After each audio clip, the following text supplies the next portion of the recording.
Look at them, radiant, refined, confident. Seniors who've lived full lives, who carry their history in every smile and knowing glance. But beneath the sparkle of family weddings and polite laughter can lie a darker truth: the schemes that target older family members. Today, you'll hear a real story about a grandmother who refused to be anyone's victim and turned the tables on the man trying to steal her fortune. This is the story of Margaret Lawson, 72 years old, celebrating her daughter Clara's wedding, a day meant for love and family. But for Margaret, it was also the day she first saw the danger lurking in plain sight. Seated at a table half hidden by oversized flower arrangements, Margaret watched her new son-in-law, Daniel Whitaker. He charmed guests with practiced smiles,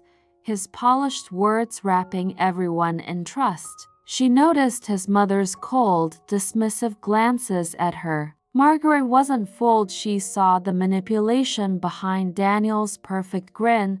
Later, Daniel approached her, feigning warmth. He suggested a private dinner, calling it family collaboration.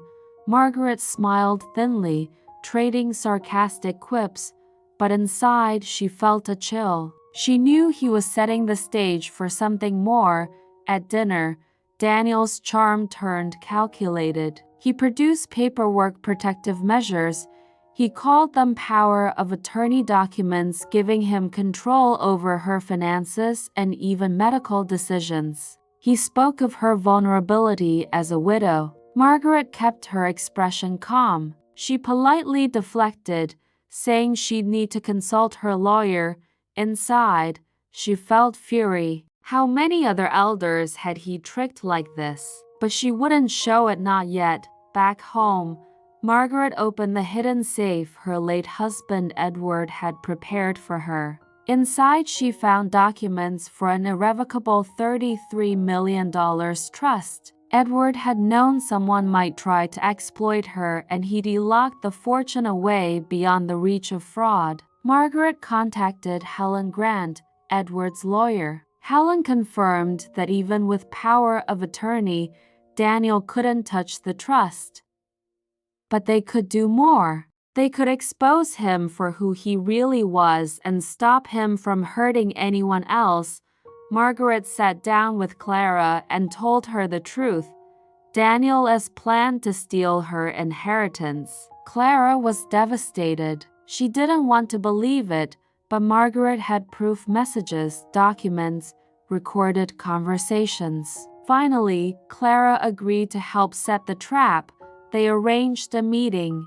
Margaret pretended to cave, inviting Daniel with a notary present. She played the frail, agreeable widow. As they spoke, everything was recorded. Daniel boasted about how he'd control all her finances, her medical choices, even where she lived. Margaret let him believe he'd won. Then she mentioned more money, watching his eyes light up.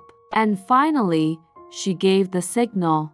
Officers emerged from hiding, reading Daniel his rights. He was charged with elder fraud.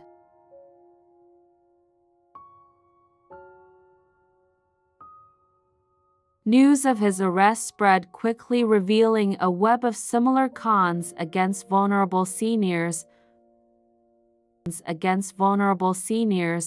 Margaret Lawson refused to be anyone's victim. She protected not just herself, but her family's legacy and likely many others. She proved that strength and wisdom don't fade with age. What would you do in Margaret's place? Share your thoughts in the comments, and don't forget to subscribe for more real stories of courage, cunning, and justice.